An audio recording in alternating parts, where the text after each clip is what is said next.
My name is Thomas White, and if you're reading this because you found an apartment listing for Wheeler Towers that seems way too cheap for Los Angeles, do yourself a favor and read every word before you sign anything. I didn't. At the time, I thought I'd gotten lucky. 3 months earlier, I'd moved to LA from Phoenix after getting hired by a shipping company that handled overnight freight deliveries throughout Southern California. The pay wasn't amazing, but it was enough to get me started.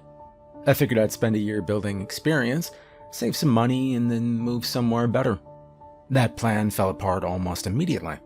The company cut overtime. My car needed repairs. Rent kept going up. Within 8 weeks, I was burning through my savings faster than I could replace them. I spent every night scrolling apartment listings on my phone after work. Most of them were ridiculous. Tiny studios for $3,000. Apartments with 4 roommates. Places that wanted 6 months of rent up front. One guy tried to rent me a converted storage room behind a laundromat. And then I found Wheeler Towers. The listing almost looked fake. 1-bedroom apartment, 39th floor, downtown LA. Parking included, utilities included. Rent was less than half what every other apartment in the area was charging. I assumed there had to be a catch. Maybe the building was falling apart. Maybe there was a crime problem. Maybe the photos were, 20 years old. Still, I called the number. The man who answered introduced himself as Mario Collins. His voice sounded tired, like somebody who'd been dealing with the same problems for a very long time. He told me the apartment was still available. He told me I could come see it that afternoon. And most importantly, he told me the rent listed online was correct. And that should have been my first warning, because nothing in Los Angeles is that cheap. Well, I drove downtown after work. Wheeler Towers sat between 2 newer high-rises near an older section of the city. The building wasn't ugly, exactly. It just looked forgotten. The concrete exterior was stained in places. Several windows looked older than the others. The sign above the entrance probably been installed sometime in the 70s and never replaced. Even so, the place didn't look dangerous. It just looked old. I parked across the street and spent a few minutes studying it. 39 floors rose above me. Thousands of windows reflected the afternoon sun. People came and went through the front entrance. Everything appeared normal. Eventually, I crossed the street and went inside. The lobby surprised me. The building exterior looked worn down, but the lobby was spotless. Fresh tile and clean furniture, no trash or graffiti or strange smells. An older man sat behind a reception desk reading a newspaper. When I introduced myself, he folded the paper and stood. "Thomas White?" he asked. "Yeah, that's me." He extended a hand. "Mario Collins." We shook, and his grip was surprisingly strong. Mario looked like he was somewhere in his 70s. Thin gray hair, wire-rimmed glasses, dark suit. The kind of person who looked like he'd been managing apartment buildings since before I was born. Way before. "Hey, let's take a look at the unit," he said. He led me toward the elevators. The ride to the 39th floor took longer than I expected. Neither of us spoke much, and Mario seemed distracted. A couple of times I caught him staring at the floor indicator above the elevator doors. When the doors finally opened, he guided me down a quiet hallway lined with identical apartment doors. The carpet looked old but clean. The lighting was slightly dimmer than it should have been. Otherwise, it looked like every apartment hallway I'd ever seen. Mario stopped outside apartment 3908. He unlocked the door and stepped aside. I walked inside, and immediately I knew I wanted the place. Now, the apartment wasn't luxurious, but it was much larger than anything else I'd seen within my budget. Living room, kitchen, separate bedroom, large bathroom. Most importantly, it had these huge windows. The view stretched across downtown LA. Traffic moved far below like little streams of light. The mountains sat in the distance beyond the city. I walked straight to the windows. "Wow, not bad," I said. Mario smiled faintly. "Yeah, most people say that." I spent nearly 20 minutes inspecting the apartment. Everything worked. The appliances were older but functional. The walls were clean. Plumbing looked fine. I couldn't find a single major problem. Finally, I turned toward Mario. Okay, what's wrong with it? He raised an eyebrow. What do you mean? The rent. Nobody rents apartments this cheap. Mario stared at me for several seconds, and then he looked out the window. The building has a reputation. Bad neighborhood? No. Crime? No. I waited. Mario sighed. The tenants tend to leave. The answer didn't really answer anything. People moved all the time, especially in LA. I assumed he was being dramatic. Apparently, so did every other renter who toured the place. A few minutes later, we returned to the lobby and sat down to handle paperwork. The lease looked normal and the application looked normal.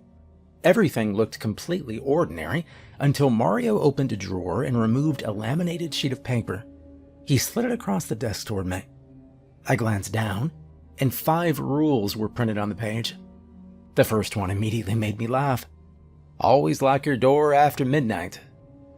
I skimmed the rest, and they only got stranger. What is this? I asked.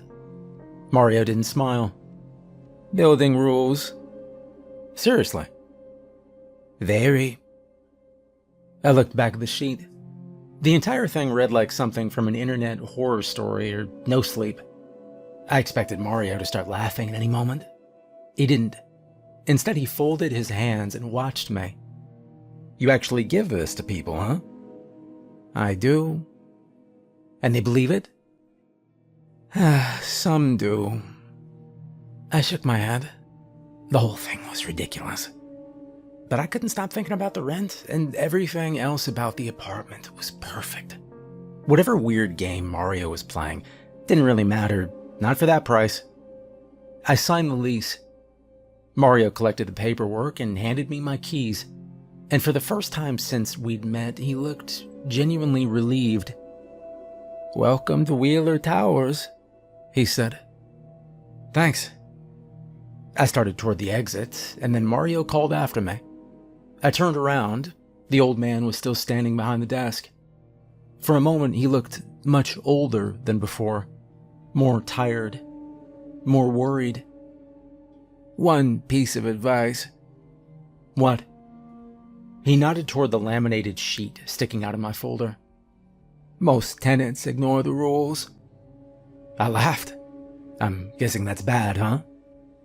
It usually is. Something in his expression made me pause. There was real concern, the kind you don't fake. And then it vanished.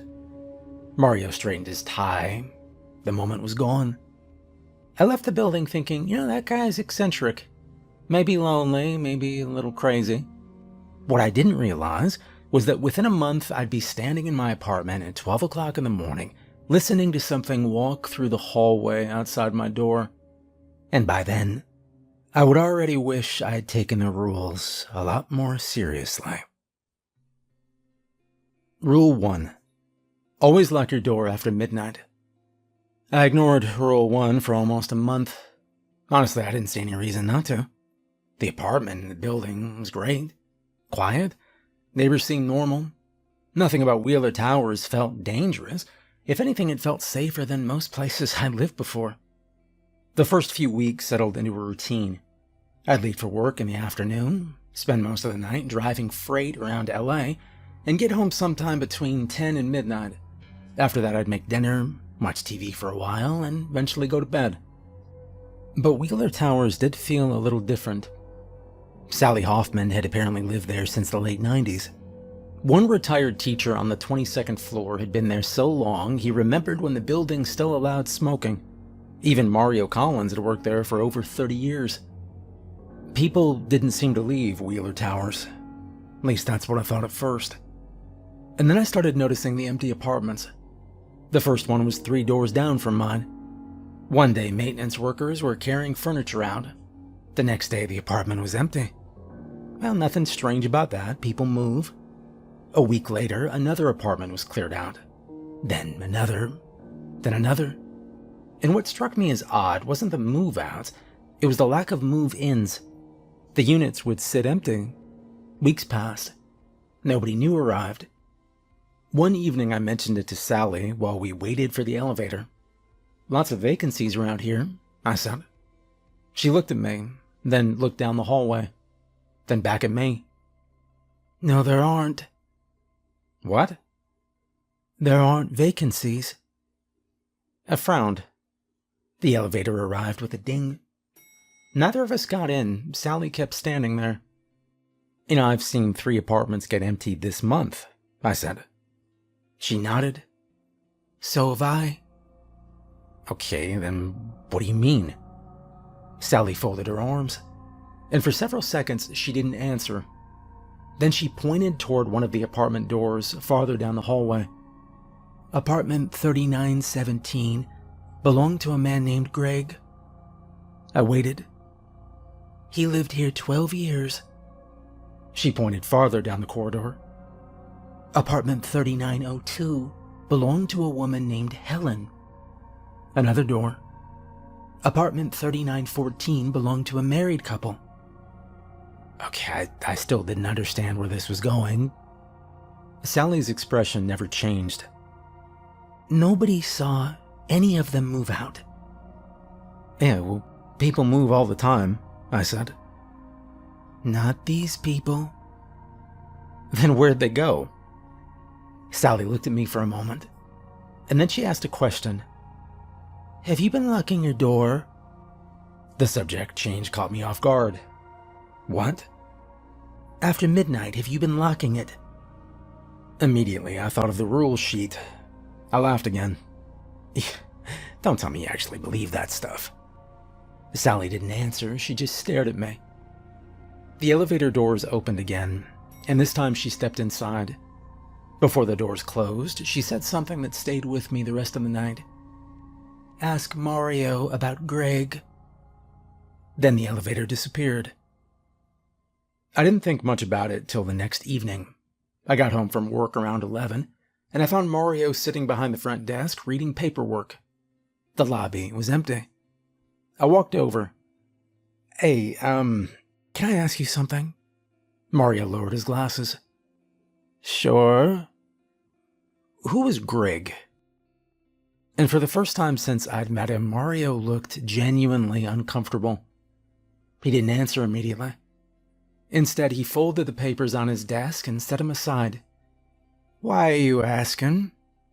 "Sally mentioned him." And that explained everything, apparently.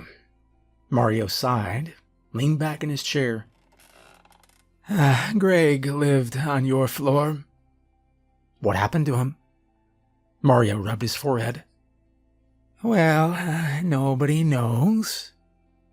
"Come on, man." "I'm serious." "What do you mean nobody knows?"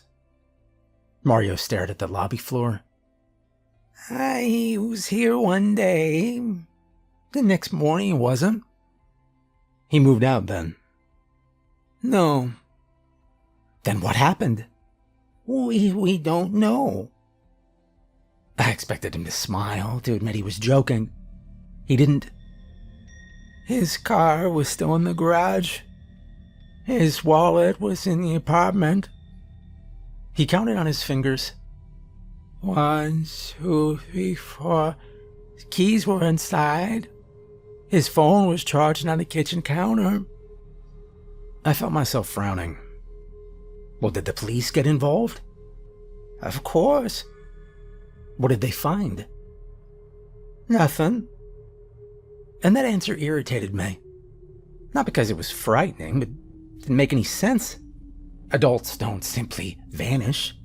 People leave evidence. They leave trails, something. Okay, do they think he ran away? Mario shrugged. They had theories. But? No answers. And the conversation ended right there. Mario clearly didn't want to discuss it further. I headed upstairs, feeling more confused than scared. The whole thing sounded ridiculous. A missing tenant wasn't proof of anything. Still, I found myself thinking about Greg while I got ready for bed. Then I thought about Sally and the rules. And then I thought about how every strange conversation I'd had since moving into Wheeler Towers somehow circled back to Rule 1. Always lock your door after midnight. I remember standing in my kitchen looking at the laminated sheet, and for the first time it didn't seem funny. Just strange. Very strange. Well, a few nights later I found out why. I'd fallen asleep on the couch while watching TV. The sound woke me. At first I couldn't tell what I was hearing. The apartment was dark. The TV had shut itself off. The digital clock on the cable box read 12:11 a.m. And then I heard it again. Footsteps. Not just one person, several, moving slowly through the hallway outside. Back and forth. I sat there listening for almost a minute. The building lights flickered.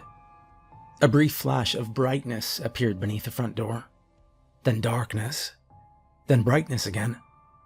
The footsteps continued, and something about them felt strange. Like whoever was out there wasn't trying to get somewhere. Like they were looking for something. I walked quietly to the front door. The hallway beyond the peephole appeared completely empty. No people or movement. Nothing. Yet the footsteps continued. I stood there staring, then I heard a metallic click. A pause. Another one. The sound moved slowly through the hallway, stopping at apartment after apartment, door after door. And then the realization hit me almost immediately. Something was checking the handles. The footsteps stopped. Another click, closer, until finally the sound reached my apartment. Silence filled the hallway, and for several seconds nothing happened. And then my doorknob began to turn, slowly, as if someone on the other side was testing whether it would open. I froze. The handle returned to its original position. A few seconds passed. Then it turned again, and the hallway lights flickered. For the briefest moment, I saw something pale move across the peephole. Not a face or a body, just what looked like a white hand sliding past the door. Then the footsteps continued down the hallway, apartment by apartment, door after door. The next morning, I locked my door before leaving for work, and that night I locked it again. And I have never forgotten since. Rule 2. Never drink water from the tap. That was the exact wording. Not boil it first, not report discoloration, not contact maintenance. Just don't drink it. Well, I brushed my teeth with that tap water. I made coffee with it. I filled ice trays with it. I probably drank gallons of it without thinking twice. And nothing happened. No stomach problems, no weird taste, no strange smell. The water seemed completely normal. If anything, tasted better than some of the places I'd rented before. And for a while I figured the rule existed because the building was old. Maybe the pipes were ancient. Maybe the management company was worried about liability. Maybe there had been contamination years ago and nobody ever bothered removing the warning. That made sense. At least until I started noticing bottled water. Everybody in Wheeler Towers seemed to buy it. Not some people, everybody. Cases of it. Stacks of cases of it. Entire shopping carts loaded with bottled water. I noticed it in the elevators, in the lobby. I noticed it every time somebody returned from the grocery store. First I didn't think much of it, and then I started paying attention. One afternoon, I counted 6 different tenants entering the building, and every single one of them had bottled water. Another day I watched a delivery truck unload dozens of cases directly into the lobby. A maintenance worker spent nearly 20 minutes distributing them throughout the building. Then I noticed something else. The grocery store 2 blocks down from Wheeler Towers had an entire display dedicated to bottled water. Nothing strange about that, except the display included a handwritten note. The sign read, "Wheeler Towers Special. Buy 2 cases, get 1 free." I remember standing there staring at it. The store had created a sale specifically for people from my building. That was odd. Still, I kept drinking from the tap, wanted to save money. Nothing happened. Weeks passed, and one night I woke up thirsty. It was sometime around 3 in the morning. I remember checking the microwave clock as I walked into the kitchen, 3:17. The apartment was completely dark, except for the digital display above the stove. Half asleep, I grabbed a glass and turned on the faucet. Water poured into the sink. I froze immediately, because the water wasn't clear. It was red. Not rusty. It was red, the color of blood. For several seconds I stared. The stream continued running. The sink slowly filled, and every drop looked wrong. The liquid seemed thicker than water, darker. I turned off the faucet, and the entire apartment seemed different. The kitchen felt colder. The shadows felt deeper. And for some reason I couldn't stop staring into the sink. The red liquid sat motionless beneath the overhead cabinets. I told myself it had to be some kind of rust, old pipes, sediment, something completely normal. The explanation sounded reasonable. The liquid in the sink didn't. I waited for a long while. Then I turned the faucet back on, and clear water appeared immediately. Crystal clear, no discoloration or odor, nothing unusual whatsoever. The change happened so fast it actually made me uncomfortable. 1 second the water looked like blood, the next completely normal. I stood there for another minute before eventually going back to bed. The next morning I called the management office. Nobody answered. I tried again later and still nothing. By evening I almost convinced myself the entire thing had been caused by old pipes. And then I got into the elevator with a tenant from the 29th floor. The man was carrying 3 cases of bottled water, and for some reason I decided to mention what I'd seen.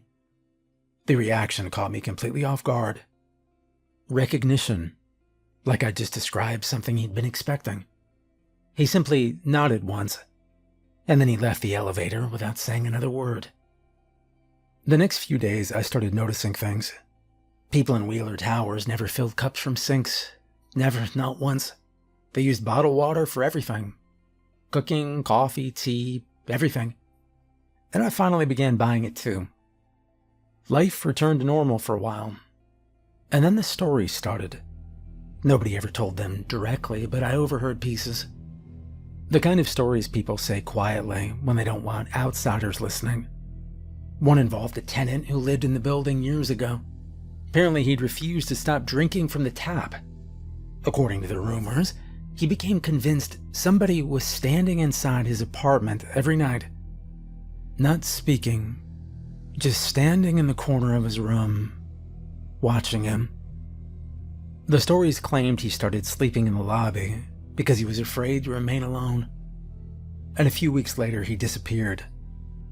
Another story involved a woman on one of the lower floors. The details changed depending on who told it. Some said she used the water for cooking. Others said she used it to fill a bathtub. The only consistent part involved footprints. Wet footprints. They supposedly appeared throughout her apartment every morning. Kitchen, bedroom, living room. Always wet. Always leading nowhere.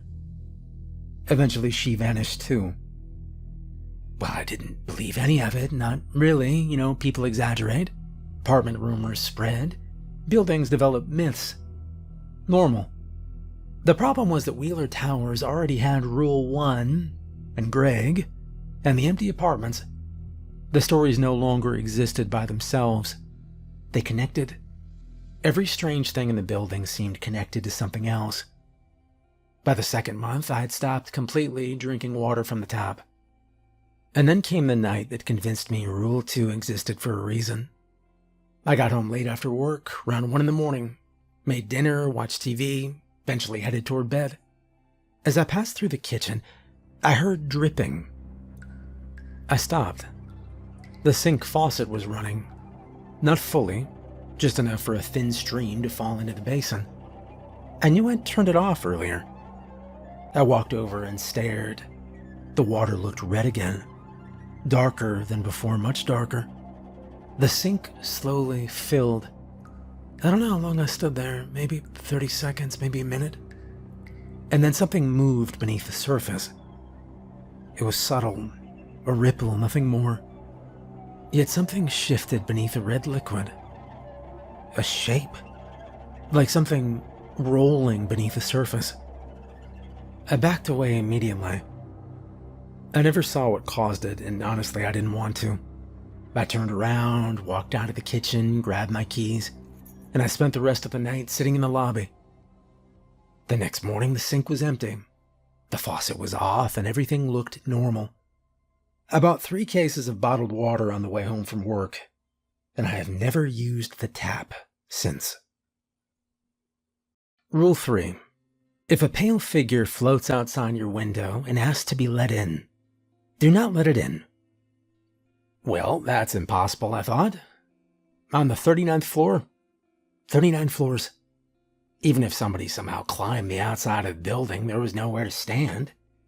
The windows looked directly out over downtown LA. No balconies, no maintenance ledges, nothing. The idea that somebody could appear outside my window was ridiculous. The idea that something could float there was even more ridiculous. For a while, Rule 3 became a running joke in my head. Every time I walked past the windows, I'd think about it. Every night I looked out over the city at night, I'd remember that stupid line on the laminated sheet. Come on, who writes something like that? The whole thing sounded like an urban legend, a campfire story, the kind of thing teenagers tell each other at sleepovers. The weird thing, it's that the rule reminded me of something. For weeks I couldn't figure out what. And then one night it finally clicked. Salem's Lot, the old television version. I hadn't seen it in years, not since I was a kid, but I remembered one scene perfectly. A dead boy floating outside a bedroom window, scratching at the glass, asking to be let inside. That scene terrified me when I was younger. I remember watching it at my grandmother's house and sleeping with the lights on afterward for a month. The image had stuck with me for decades. The more I thought about it, the more Rule 3 seemed even more ridiculous. It's basically the same thing. A floating figure outside a window. Maybe whoever created the rules had seen the movie too. Maybe that was the joke. Maybe the entire thing started as a reference somebody forgot to stop taking seriously. And then I started noticing something strange. People on the upper floors kept their blinds closed. Not some people. All of them. And that didn't make much sense. You know, the view was one of the biggest selling points of the building. People paid fortunes for views like that in LA. Yet the tenants who'd lived there the longest seemed completely uninterested in looking outside. I first noticed it while riding the elevator. The higher the floor, the more covered windows I saw. 32nd floor, blinds closed. 34th, curtains closed. 37th, windows covered. I eventually convinced myself it was another coincidence. And then I started noticing something else. Nobody stood near the windows after dark, not in their hallways or the apartments or anywhere. I didn't realize it immediately. It was one of those things that slowly becomes obvious over time. People enjoyed the view during the day. People stood near the windows in the afternoon. But after sunset, everybody seemed to lose interest. One evening, I got curious. I spent nearly an hour watching people from my living room window. Lights turned on throughout the surrounding buildings. Traffic moved through downtown. Thousands of people continued their lives below. Inside Wheeler Towers, however, something different happened. One by one, the blinds closed. Curtains closed. Windows disappeared behind fabric.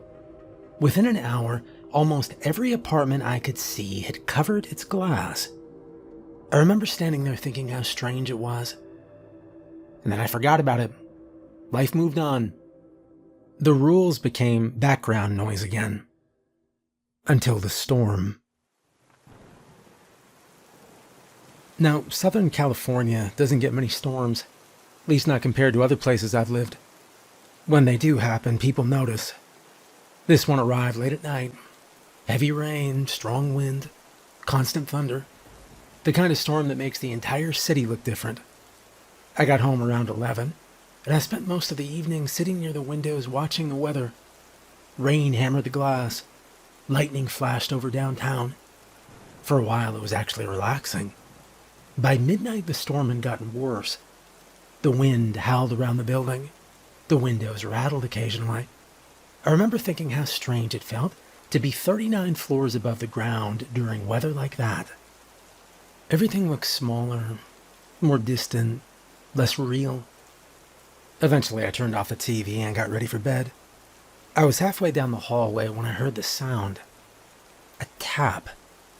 Soft. Barely audible. I stopped walking. The apartment became silent again. Then it happened a second time. The tap came from the living room, specifically from the windows. I stood there for several seconds. The storm continued outside. Rain hit the glass, wind rattled the building. Then another tap came. A cold feeling settled into my stomach. Slowly, I walked back toward the living room. The windows covered the far wall. Rain covered the glass. Lightning flashed outside. Everything looked normal. And then another bolt illuminated the sky, and I saw him. There was a boy floating outside the window. I froze. For a second, my brain refused to process what I was looking at. 39 floors above the street, in the middle of a storm, a boy floated inches from the glass. His skin was pale, almost white. His hair hung wet against his forehead. His eyes appeared completely black. The lightning vanished. Darkness returned. I stood there unable to move. Then another flash illuminated the sky, and the boy was still there, floating and watching me. His face pressed slightly toward the window, one hand resting against the glass, and the exact image from Salem's Lot exploded into my mind. The floating child, the scratching, the window, everything. Except this wasn't a television screen. This was my apartment. My window. 39th floor. The next flash revealed something worse. The boy was smiling. I took a step backward. The boy's hand moved. Slowly, his fingers tapped against the glass. The sound carried across the room. I remember staring, unable to look away, unable to understand what I was seeing. And then the boy's mouth moved. At first I couldn't hear anything. The storm drowned everything out. The mouth moved again. The smile never changed. Another lightning flash showed his face. And this time I understood the words. Not because I heard them, because I could read them. Let me in. The words repeated over and over again. The boy drifted slightly closer. And then I remembered Rule 3. For the first time since moving into Wheeler Towers, I remembered a rule at exactly the right moment. I didn't approach the window, I didn't open it, I didn't speak. I just grabbed the cord hanging beside the glass and pulled the blinds shut. The tapping continued. For nearly an hour, I sat in my bedroom on the floor listening. The sound never changed. Just steady tapping on the other side of the glass. Eventually, it did stop. The next morning, I opened the blinds. Nothing waited outside, no marks, no damage, no evidence whatsoever. The city looked completely normal. But from that day forward, I understood why the long-term tenants kept their blinds closed after dark. Rule 4. If your phone rings at 6:66 p.m., answer it and follow the instructions exactly. Now, Rule 4 was the point where I stopped trying to come up with explanations. The first 3 rules were impossible, but at least they involved things that physically existed. Hallways, water, windows. Rule 4 didn't make any sense. There is no 6:66 p.m. That's obviously not a real time. And then one evening it happened. I'd just gotten home from work. The apartment phone rang from the kitchen, not my cell phone. The apartment phone mounted on the wall. I remember glancing at the microwave clock as I walked toward it. The display read 6:66 p.m. I stopped immediately. For several seconds, I just stared. Then I checked my watch. Same thing. I pulled out my cell phone. Same thing. 6:66 p.m. Every clock in the apartment showed the same time. The phone continued ringing. I felt a knot form in my stomach. I genuinely considered ignoring the rule. I did not want to answer that phone. And then I noticed something taped beside it. A second laminated sheet. I'd somehow never seen it before. 4 sentences were printed in large black letters. The phone rang again. My hands were shaking when I picked it up. At first, all I heard was static. Heavy static. The kind you hear on an old radio station. And then came breathing. The sound reminded me of somebody standing inches from the receiver. I gulped and read the first sentence. No, I don't want anything. The breathing stopped. For a moment, the line became completely silent. Then the static returned, louder than before. I read the second line. No, you can't possess me. Something changed immediately. The static became distorted, almost angry, as though dozens of voices were speaking at once somewhere beyond the noise. I read the third line. No, I'm not giving you anything. Whispers filled the receiver then. Hundreds of them, maybe thousands. My heart hammered against my ribs. I wanted to hang up. I wanted to throw the phone across the room. Instead, I forced myself to read the final line. And no, you're not alive anymore. You're dead. Everything stopped. Instantly. The static, the whispers, the breathing. There was silence. Absolute silence. A second later, the call disconnected.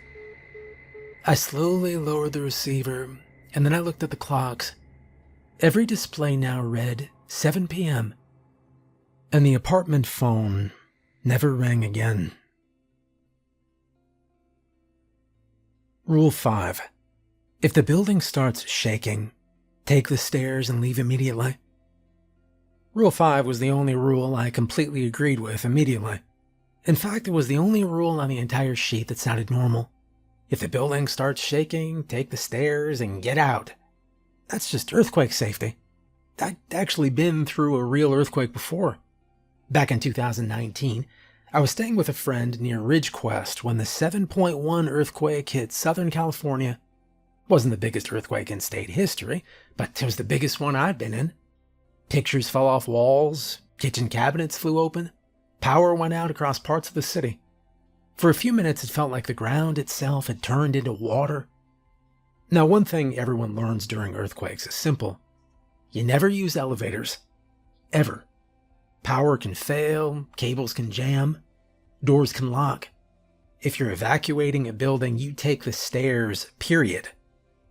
So when I first read Rule 5, I didn't think much about it. For once, the building wasn't giving supernatural advice. It was giving practical advice. Or at least that's what I thought. The shaking started almost 3 months after I moved into Wheeler Towers.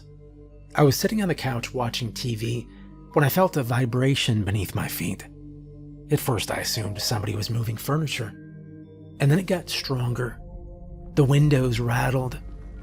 The dishes in my kitchen cupboards shook. A second later, the building alarms activated. Every alarm in the tower started screaming at once. I immediately thought earthquake. The same thought seemed to hit everybody else. Apartment doors flew open. People poured into the hallway. The entire floor became chaotic within seconds. The shaking continued, harder now, stronger. Dust drifted from the ceiling. Somewhere below us, glass shattered. Everybody started moving toward the exits. Most headed directly for the stairwells. A smaller group went toward the elevators, though. I remember noticing 3 college-aged women among them. They looked annoyed more than frightened. One of them kept checking her phone. Another was laughing. I understood why they'd want to take the elevators. They were faster. The stairs were 39 floors. And then the building lurched again. I turned toward the stairwell. Rule 5, take the stairs. Leave immediately. That's exactly what I did. But the trip down felt endless. People filled every landing. Hundreds of tenants moved through the emergency stairwell while alarms echoed throughout the building. The shaking never stopped. If anything, it seemed to become worse the lower we went. Concrete groaned, metal rattled. The entire structure sounded strained. When I finally reached the ground floor, hundreds of people had already gathered outside. Everyone was staring upward, and at first I didn't understand why. And then I looked at the surrounding buildings. They weren't moving. Not one of them. No shaking or alarms or evacuations, nothing. Only Wheeler Towers. The realization hit me immediately. This wasn't an earthquake, something else was happening. And then came the sound. A loud metallic crack echoed from somewhere inside the building. Everybody heard it. The noise was impossible to miss. It sounded like a massive steel cable snapping. For a second, everything became quiet. And then the screaming started. Women, several, coming from somewhere deep inside the tower. The crowd froze, but the screams continued. Loud, panicked, terrified. And then something impossible happened. The screams started getting farther away, as though the elevator was still falling, and falling, and falling.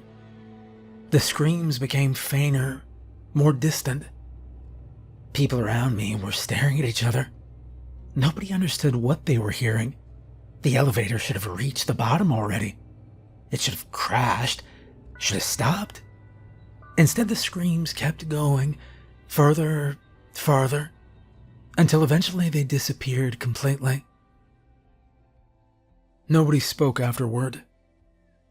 Hours later, emergency crews searched the entire building. They searched the elevator shaft, the basement, the maintenance levels, everything.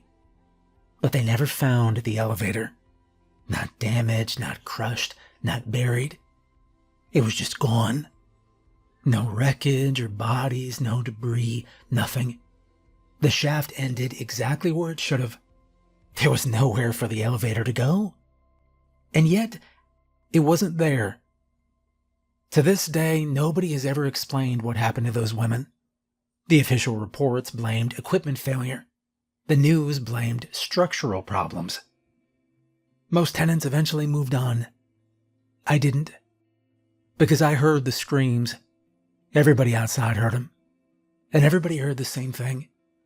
They didn't stop. They got further away. Like the elevator had fallen somewhere much deeper than the ground floor. Deeper than the basement. Deeper than the building itself. Well, when I first moved into Wheeler Towers, I thought the rules were a joke. I think most people would have. A haunted hallway, blood red water, a floating boy outside a 39th floor window, phone call at 6:66 p.m. None of it sounds real. If somebody had told me those stories before I signed the lease, I probably would have laughed and rented the apartment anyway. The strange thing is that life inside Wheeler Towers is mostly normal. People go to work, they pay rent, they complain about management. The elevators break down, packages get delivered. For 99% of the day, the building feels completely ordinary. And then that remaining 1% reminds you why the rules exist. At this point, I don't question them anymore. I lock my door every night before midnight. I haven't touched the tap water in months. The blinds stay closed after dark. If the apartment phone rings, I answer it. And if the building ever starts shaking again, I will be the first person heading toward the stairs. Maybe that's the real secret of Wheeler Towers. You don't have to understand the rules. You just have to follow them. I've stopped trying to figure out why the hallway walkers exist. I've stopped trying to understand the red water. I've stopped wondering what was floating outside my window that night. Some questions don't have answers. Or maybe they do. Maybe I just don't want to know them. The one thing I do often think about still is the elevator. Not every day or every week, but every now and then, usually late at night, comes back to me. The screaming, the sound getting farther away, the realization that it should have stopped. An elevator shaft has a bottom, a building has a foundation, gravity has limits. Everything about the world says those screams should have ended within seconds. Instead, they just kept going. The city never found the elevator. The fire department never found it. The building never found it. It simply disappeared, along with everyone inside. Sometimes I stand in the lobby waiting for the mail, and I catch myself staring at the elevator doors. They're newer now. New cables, machinery, new inspection certificates. Everything has been replaced. Everything except the memory. Because every person who lived in Wheeler Towers that night knows the same thing. The elevator with those women inside didn't crash. It vanished. And every once in a while, when those doors slide open, I find myself wondering where it went.